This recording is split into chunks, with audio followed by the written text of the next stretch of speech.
Diz assim para o teu irmão: você conhece a onipotência de Deus? Eu vou responder por mim. Eu conheço, irmão Hans. Eu conheço. O mesmo livro, no capítulo seguinte, Jeremias 18. Deus é bom, olha o pastor Edemundo, e a sua misericórdia dura para sempre. Eu creio também. Oh, meus amados, a minha vontade principal aqui é sair daqui devendo. Porque quando a gente se prepara para estar aqui, não é brinquedo. Estávamos conversando ali, eu e o irmão Edilson, não é fácil.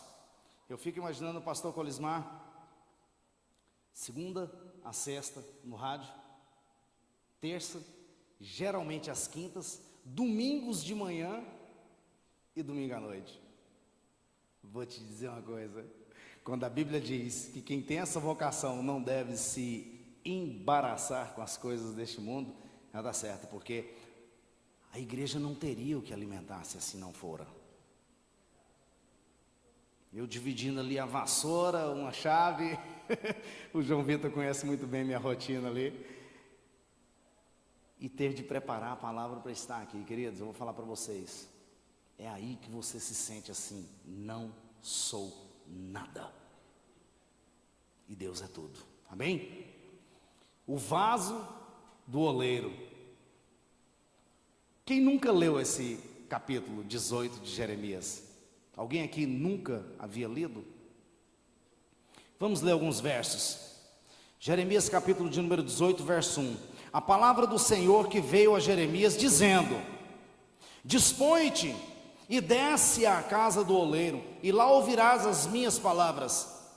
Desci à casa do oleiro, e eis que ele estava entregue à sua obra sobre as rodas. Como o vaso que o oleiro fazia de barro se lhe estragou na mão, tornou a fazer dele outro vaso, segundo bem lhe pareceu. E segue dizendo: então veio a minha palavra do Senhor: não poderei eu fazer de vós como fez este oleiro, ó casa de Israel? Diz o Senhor: eis que como o barro na mão do oleiro, assim sois vós na minha mão, ó casa de Israel. Podeis assentar, queridos. Essa palavra fez parte da minha conversão. Esse ano faz 30 anos. Tem algo tão interessante aqui assim que me cativou desde que eu ouvi a primeira vez, e desde então eu sempre volta e meia eu estou vindo aqui, e o Senhor essa semana me fez retornar aqui. Quando Jeremias foi enviado ali na casa do oleiro, era para receber um ensinamento de Deus, porque ele estava como que a voz do Senhor naquele tempo. Era por volta de 620, 630 a.C. Foi o tempo em que Jeremias profetizou. E a gente vê que desde o início, após a vocação, o chamado de Jeremias, Deus vem falando da idolatria e do pecado de Israel, mostrando em que posição se encontrava Israel naquele tempo. Antes de mais nada, eu não vou tomar o tempo de vocês não, queridos. Eu quero ser bem objetivo aqui, porque eu sei que é uma quinta-feira e amanhã todos nós estaremos ali no rala novamente. Mas glórias a Deus por isso, que muitos queriam ter isso que nós temos. Muitos.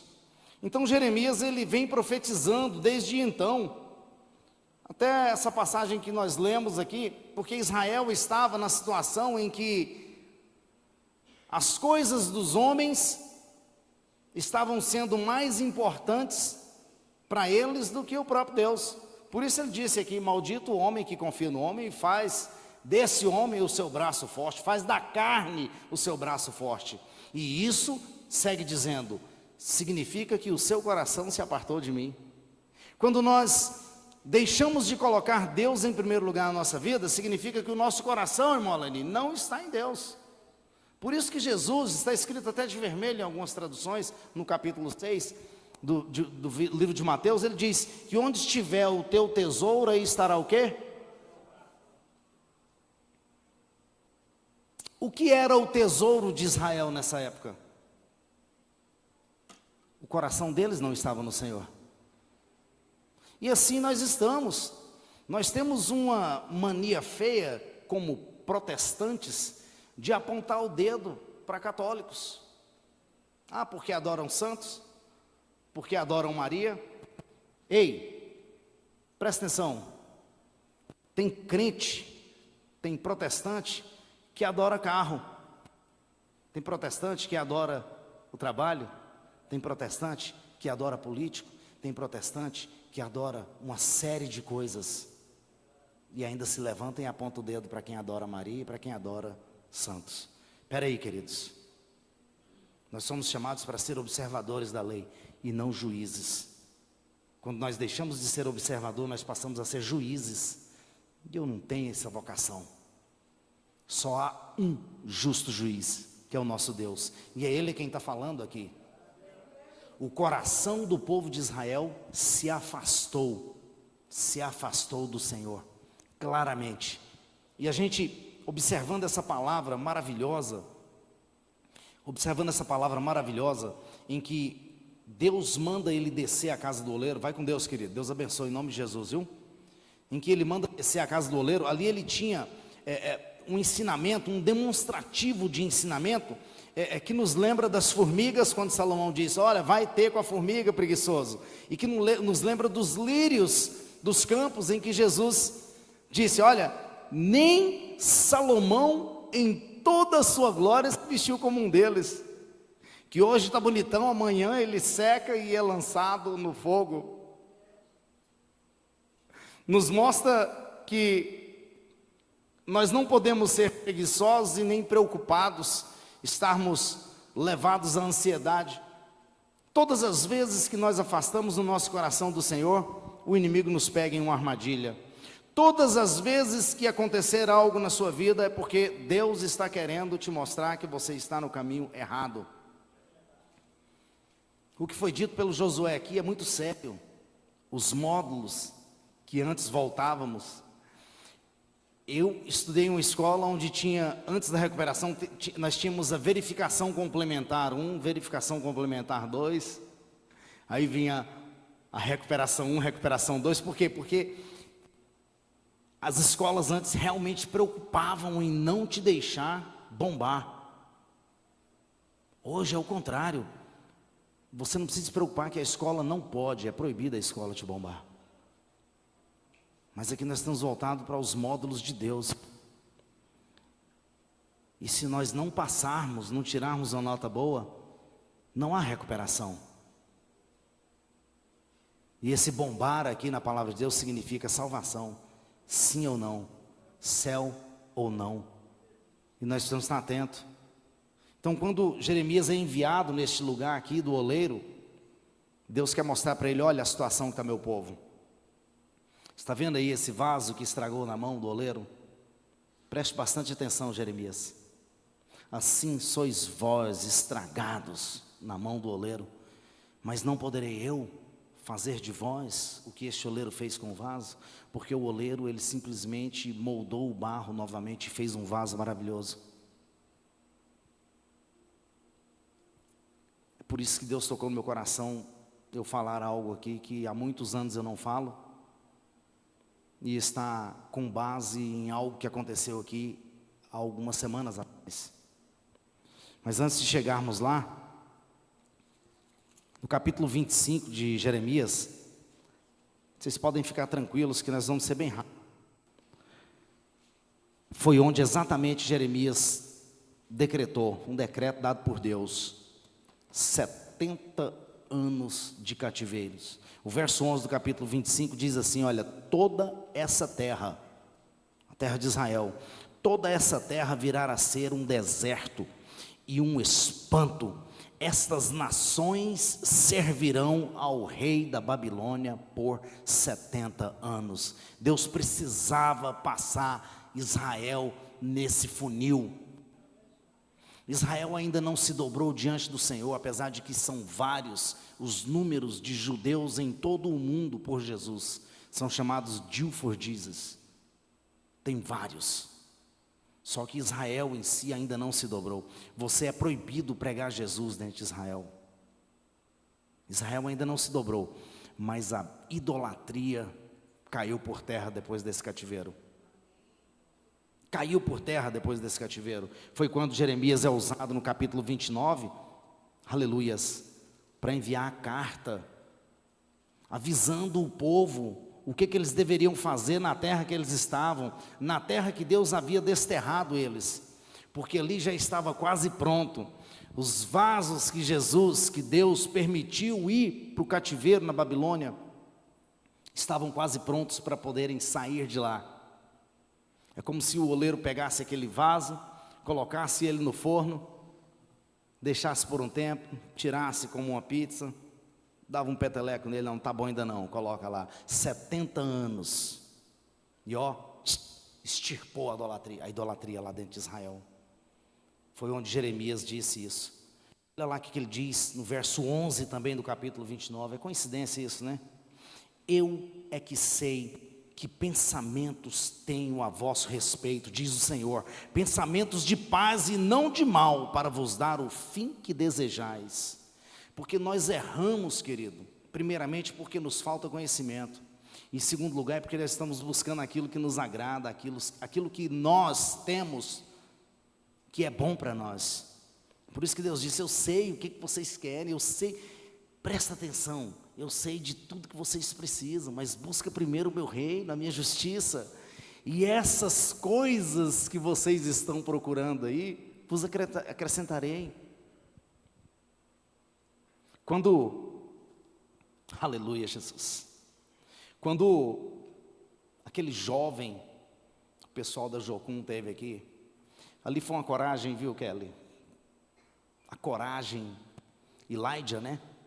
O Elias, dá aquele testemunho, posicionado bem aqui onde eu estou, ter a coragem de contar o que aconteceu com a vida dele por tantos anos.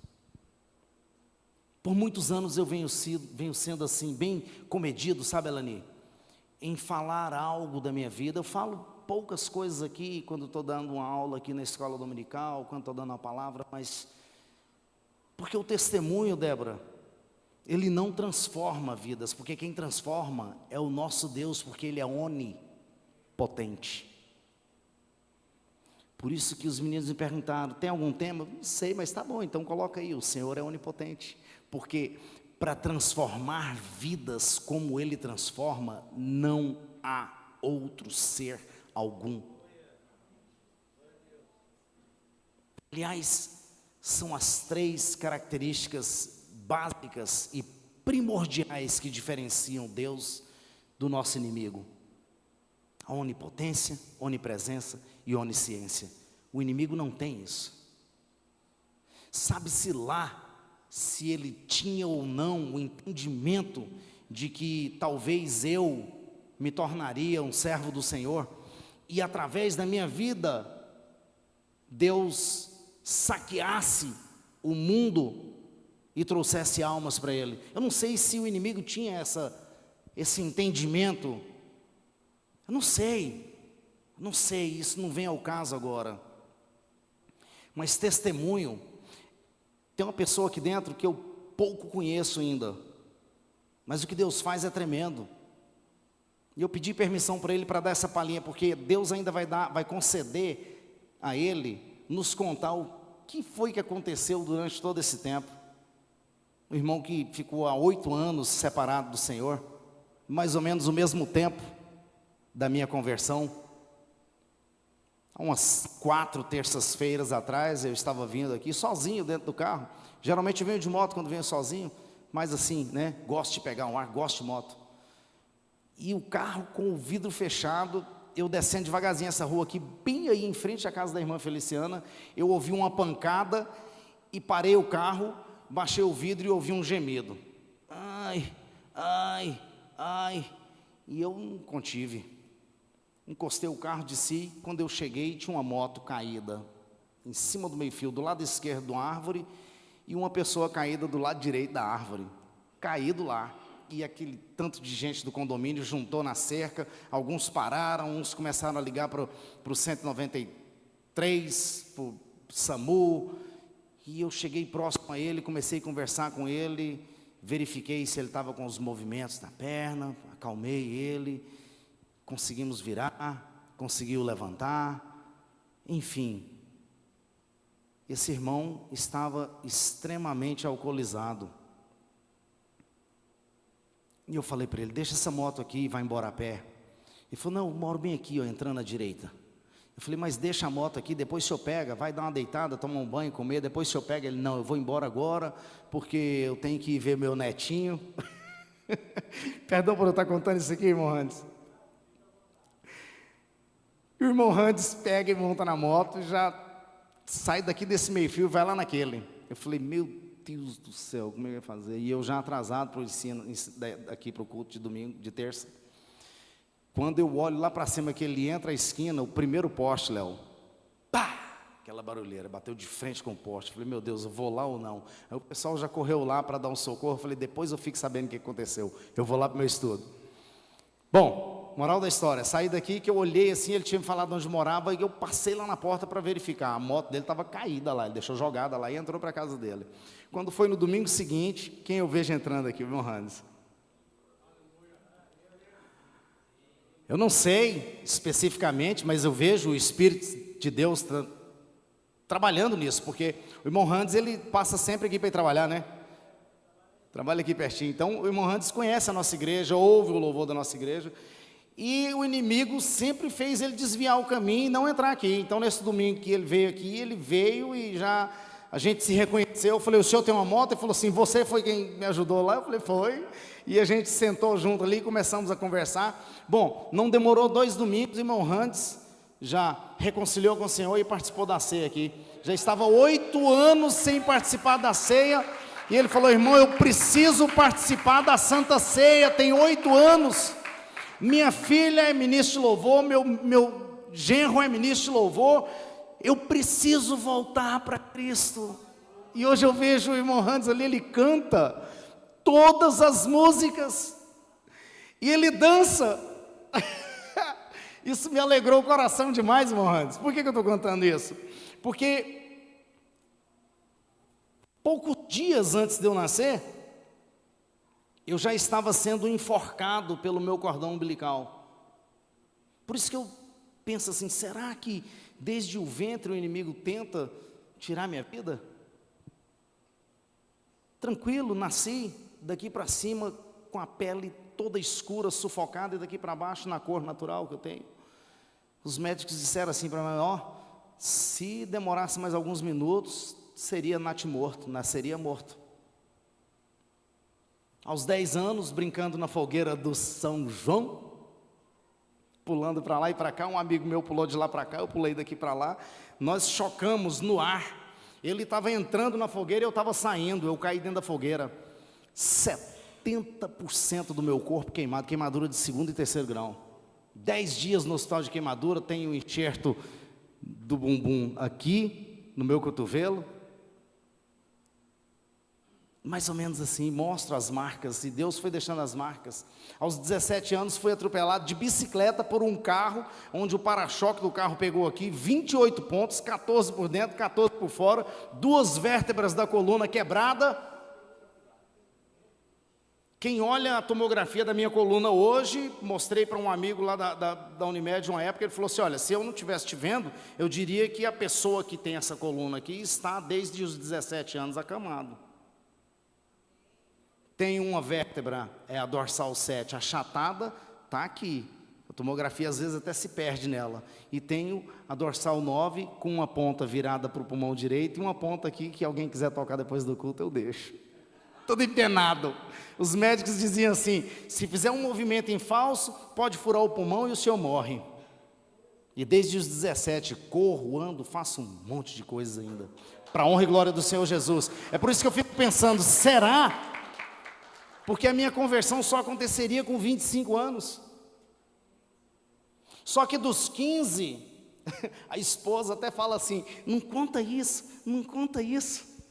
Mas nós precisamos deixar as pessoas saberem disso. Dos 15 aos 25, eu não vou falar que tipo que foi, mas foi um envolvimento terrível com drogas, com álcool, com orgias. Dos 15 aos 25, porque eu perdi meu pai, eu tinha 8 anos. Então eu não tive um pai para falar assim: meu filho, olha, não ande com ele, não faça isso, não faça aquilo. Queridos, ouçam os seus pais. Eu não tive essa chance, Norberto. Me envolvi com sérias coisas, a ponto de ter uma gangue chamada Gangue do Sandrão, Léo. Olha o tamanho do Sandrão, cara. Você fica até com medo, né, Léo? Você que é um segurança graúdo, a Gangue do Sandrão. Só que eu não tocava em ninguém, eu tinha quem fazia as coisas por mim.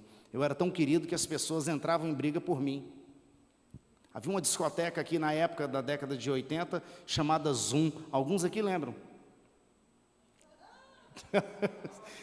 O matinê da Zoom. Ei, Mohandes, eu acho que já te vi lá, viu? Eu acho que Clube do Sargento também, eu tive lá naquela. Já tive envolvido em gangue lá em brigas no Clube do Sargento. Mas enfim, por que eu estou contando isso? Porque o testemunho, como eu disse aquela hora, irmã Débora, ele não transforma, mas ele edifica. Ele mostra que o nosso Deus tem poder para fazer as coisas, para fazer o que Ele bem entender, para transformar da forma que Ele quer. Apesar de que Deus faz novo.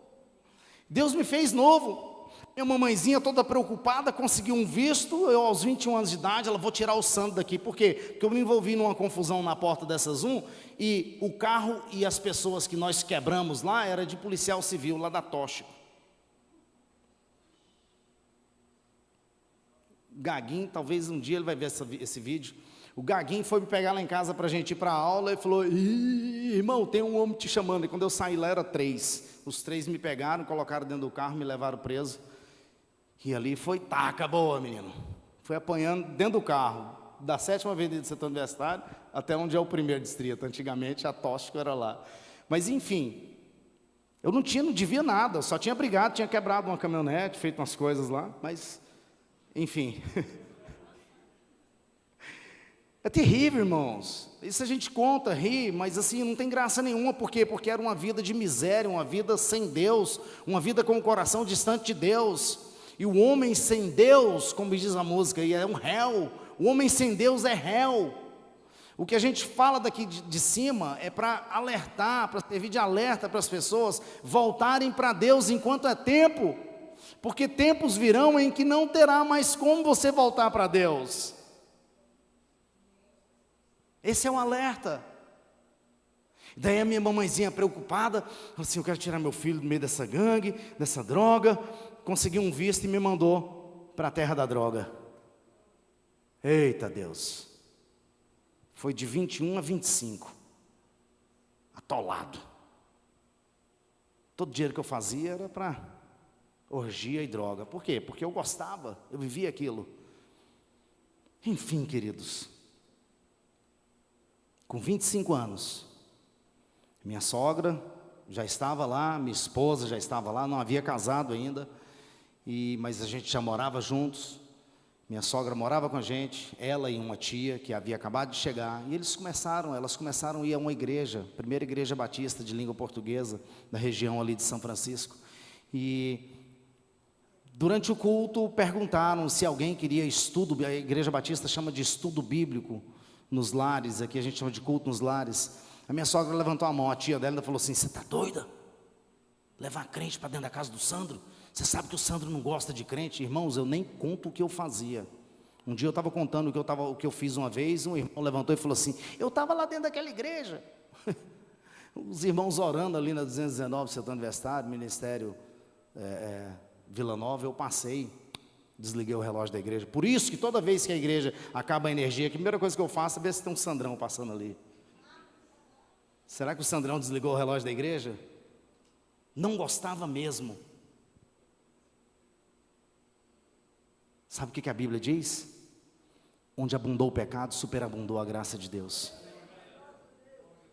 Hoje superabunda a graça de Deus na minha vida. Edilson, eu sei que se eu te der a oportunidade, você tem coisas para contar aqui que irá nos edificar.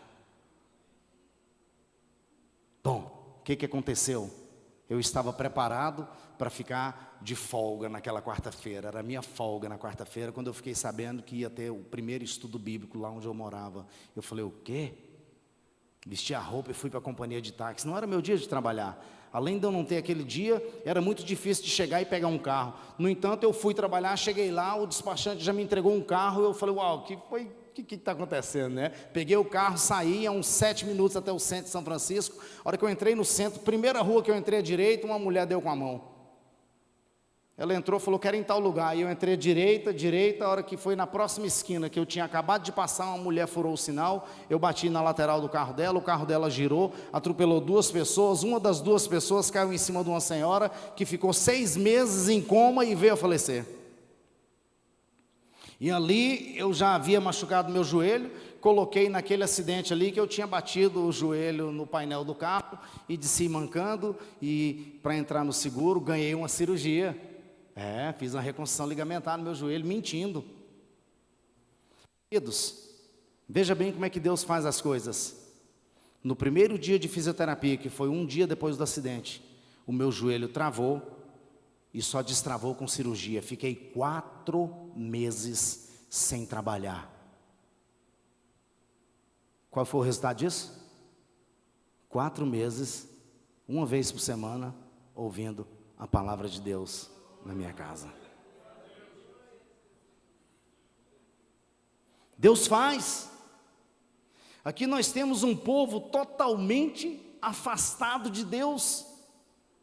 E aquele sonho americano, porque você vai para lá, você vai atrás do dólar. Você coloca o dólar em português significa mamon. Mamon. Quando você coloca ele em primeiro lugar na sua vida, se torna mamon. É por isso que o amor que o mamon causa em nós é a raiz de todos os males. O amor do dinheiro é a raiz de todos os males. E muita gente vai para lá como servos de Deus e serve a Deus aqui no Brasil, uma bênção. Quando chega lá, se envolve no trabalho, 16, 18, 20 horas trabalhando, o mamão tomando conta, e não vai à igreja, e não ora, e não lê a palavra. E comigo foi o contrário, eu fui atrás do mamon e encontrei o Jeová, o grande El Shaddai. Foi a maior riqueza que eu tenho na minha vida, que eu construí na minha vida, entre aspas, construí, porque Deus nos concedeu essa graça, que é essa riqueza, nos aceitar assim como nós somos. Vem, pode vir do jeito que você está, permaneça, que eu vou te transformar. E a palavra foi me transformando para a honra e glória do Senhor Jesus. Eu tenho uma gratidão tão grande por ter ido àquele lugar, um lugar onde basicamente foi responsável pelas maiores e mais gloriosas missões de evangelismo no mundo e para o Brasil também, foi os Estados Unidos, hoje necessitados, afastados do Senhor, porque o coração não está no Senhor, o coração está nos tesouros. E aproximadamente 2 semanas depois que eu me machuquei, foi que eu fui à igreja pela primeira vez. É interessante mais isso, porque a primeira vez que eu fui à igreja, havia ali mais ou menos umas 300 pessoas. E o pastor José Calixto Patrício, da primeira igreja batista, 17 anos de Venezuela, ele começou a fazer uma leitura no livro de Mateus, capítulo de número 6, a partir do verso 19, dizendo assim: não acumuleis para vós tesouros aqui na terra. O que eu fui lá fazer? Não ajuntais para vós outros tesouros, porque na verdade, o tesouro que nós ajuntamos aqui, ele pode ser roubado, minado por ladrões, ou ele pode ser destruído pela traça. Mas ajuntais para vós outros tesouros no céu, onde nem essa traça e nem a ferrugem os consome, nem os ladrões minam e roubam. E ele segue dizendo, a partir do verso número 24, ninguém pode servir dois senhores, porque ou há de obedecer a um e amar o outro, aborrecer a um e amar o outro, ou devotará a um e desprezará o outro. Não podereis servir às riquezas. Algumas traduções estão dizendo mamon. Por isso vos digo, não andeis ansiosos pela vossa vida, quanto o que haveis de comer, o que haveis de beber, nem pelo vosso corpo, quanto o que haveis de vestir. Não é a vida mais do que o alimento e o corpo mais do que as vestes? Jesus pergunta, observai as aves aí do céu, não semeiam, nem colhem, nem ajuntam em celeiros, contudo o vosso Pai Celestial as sustenta. Porventura, não valeis vós muito mais do que as aves? Qual de vós, por mais ansioso que esteja, pode acrescentar 42 centímetros no curso da sua vida, ou na sua estatura? Qual de vós? E por que andais ansiosos quanto ao vestuário? Considerai como crescem os lírios do campo. Eles não trabalham, eles não fiam, não depositam. Eu, contudo, vos digo, nem Salomão, em toda a sua glória, se vestiu como qualquer deles.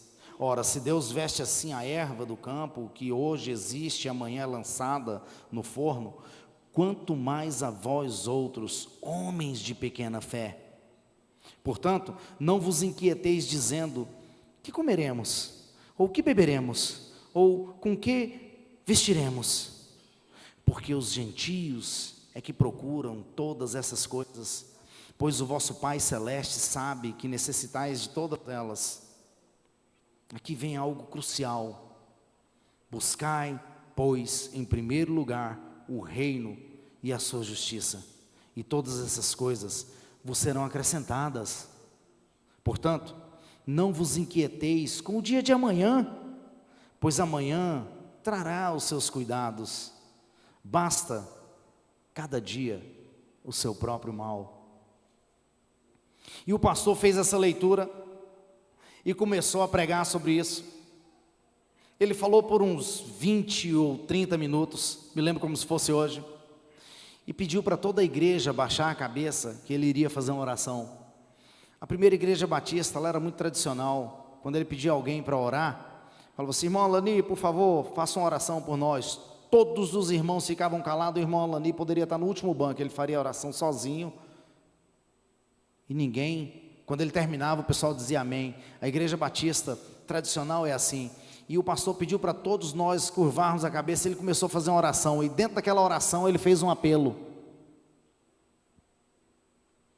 Perguntou se havia ali alguém que gostaria de entregar a vida para Jesus. Queridos, parecia que não tinha ninguém naquela igreja. Era como se estivesse eu e aquele pastor, mas ele não era o pastor, ele era o próprio Deus que estava na palavra, falando comigo, pois eu não me contive e levantei a mão. Naquele dia foram 30 e poucas almas. Eu pensei que era só eu, mas tinha 30 e poucas pessoas com a mão levantada, entregando a vida para Jesus. Eu confio nesse Deus Todo-Poderoso. Já passei por N dificuldades, N tribulações, até próximo, mas muito próximo de uma separação no meu casamento. Porque durante esse tempo, desde 95 até 2001, eu tive 2 recaídas. Em todas as 2 eu voltei exatamente aquilo que Cristo diz. Quando você conhece a palavra de Deus e retrocede, é como o cão que volta ao vômito. Eu voltei a comer, a beber e a usar todo aquele vômito que eu coloquei para fora da minha vida quando me converti. Quando nós experimentamos essa graça maravilhosa de Deus e viramos as costas para ela, assim como eu fiz, você volta, é assemelhado ao cão que volta ao vômito. Por 2 vezes, cheguei até a estar em Portugal por 1 mês e meio, terrivelmente envolvido com coisas muito mais pesadas que eu havia envolvido dos 15 aos 25. Olha, queridos, não vale a pena você virar as costas e afastar o seu coração do Senhor. É tudo isso que o inimigo quer. 2 Pedro, salvo engano 5, diz que este inimigo está ao derredor. Pode olhar na sua Bíblia, está escrito isso, derredor, porque ao nosso redor estão os anjos do Senhor para nos proteger.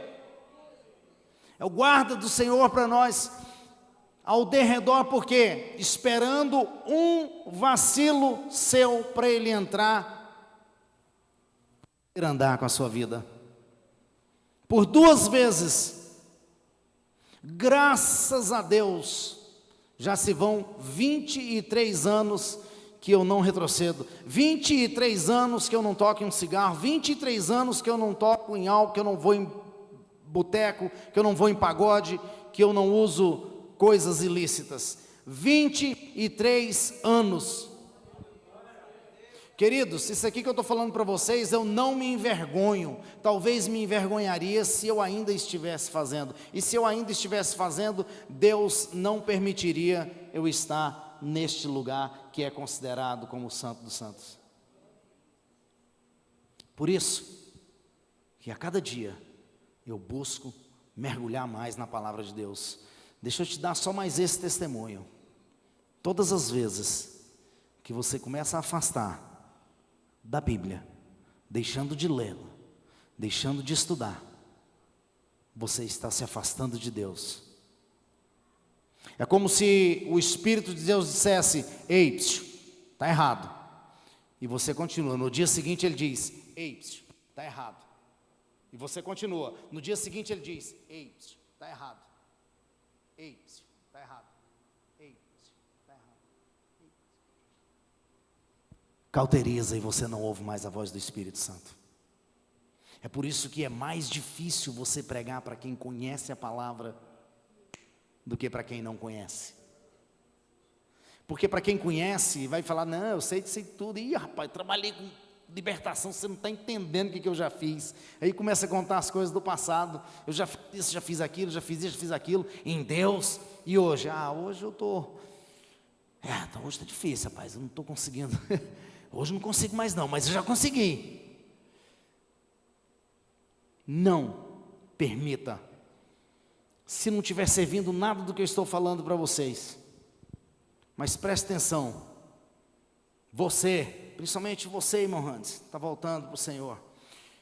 O inimigo não vai te deixar em paz.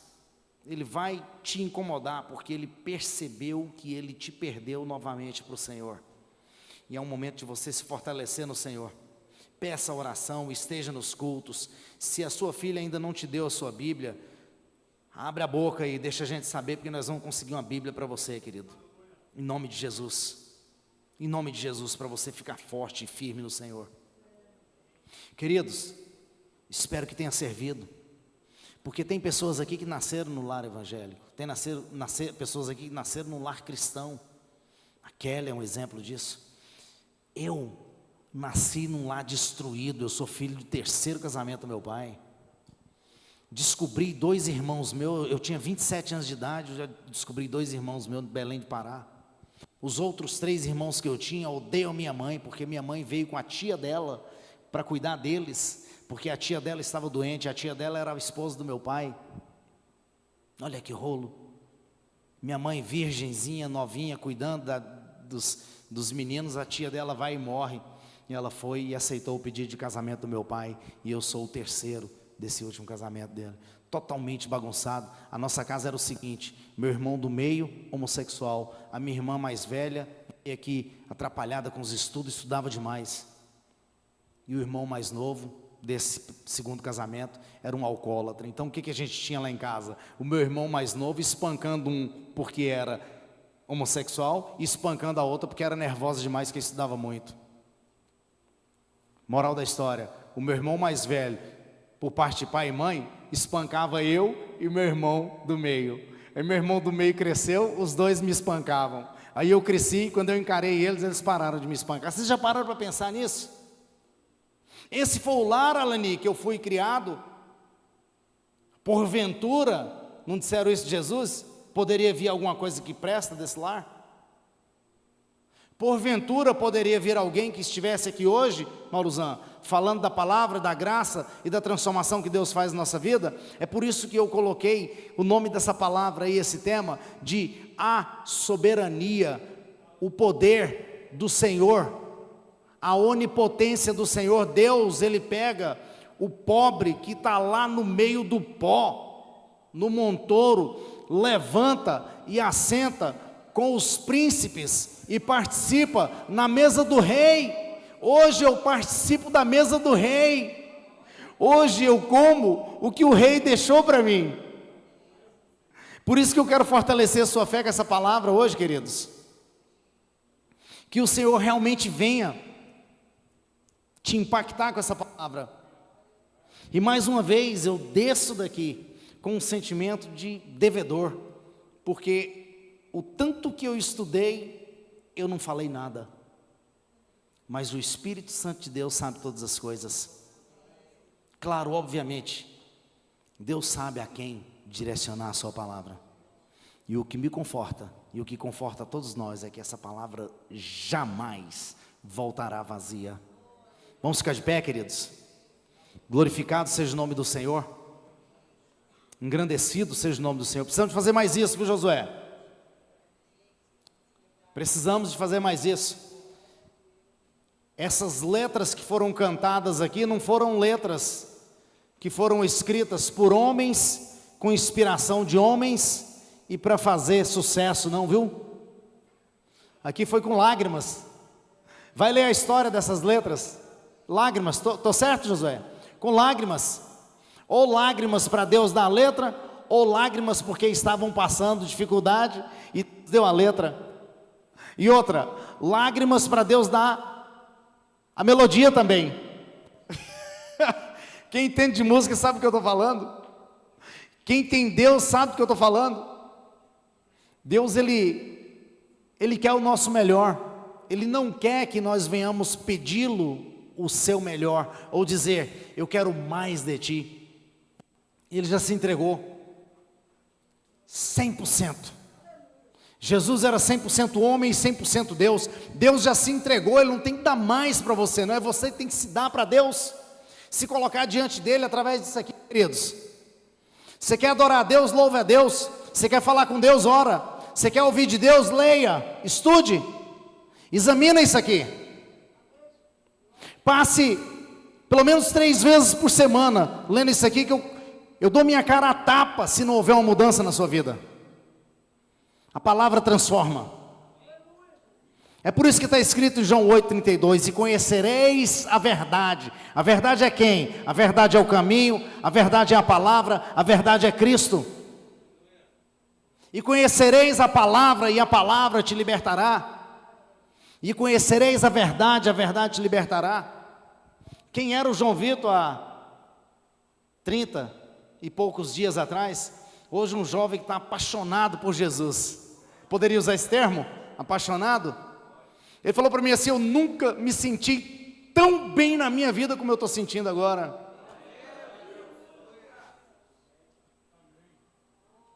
Enquanto isso, os crentes velhos de barba branca, desprezando a presença do Senhor. Oremos. Senhor Deus e Pai Todo-Poderoso, a honra e a glória é tua, Pai. Assim como desde o início deste culto nós entregamos a Ti o nosso querer, o nosso ser, a nossa vontade, a nossa palavra, o nosso pensar, o nosso olhar, tudo em Tuas mãos, porque a Ti pertence todas as coisas. Tu és o Criador e controlador e sustentador de todas as coisas. Deus, eu sei que nesse exato momento existe uma guerra espiritual para bloquear o que foi dito, para envergonhar, para desviar, para tirar da tua presença, mas o Senhor é onipotente, onisciente e onipresente, sabe todas as coisas, está em todos os lugares e pode todas as coisas.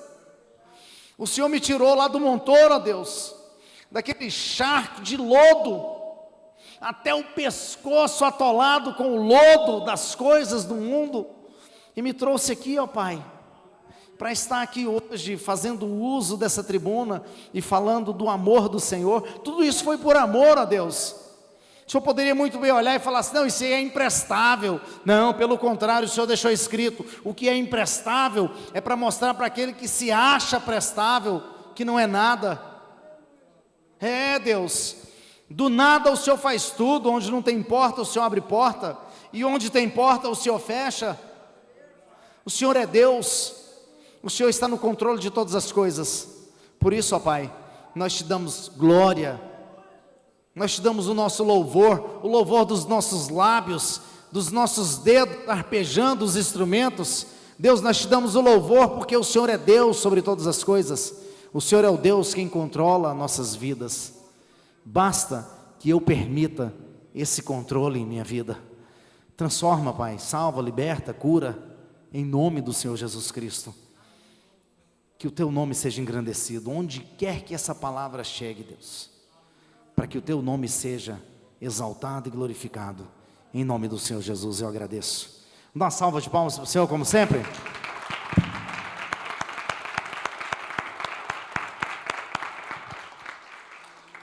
Deus é bom, e a sua misericórdia, aleluias, aleluias. Revivi aqui coisas de 40 anos atrás, Alani.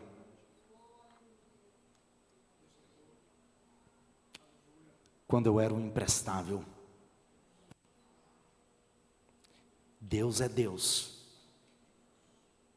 Deus faz. Leva essa palavra para tua casa, amém, irmãos?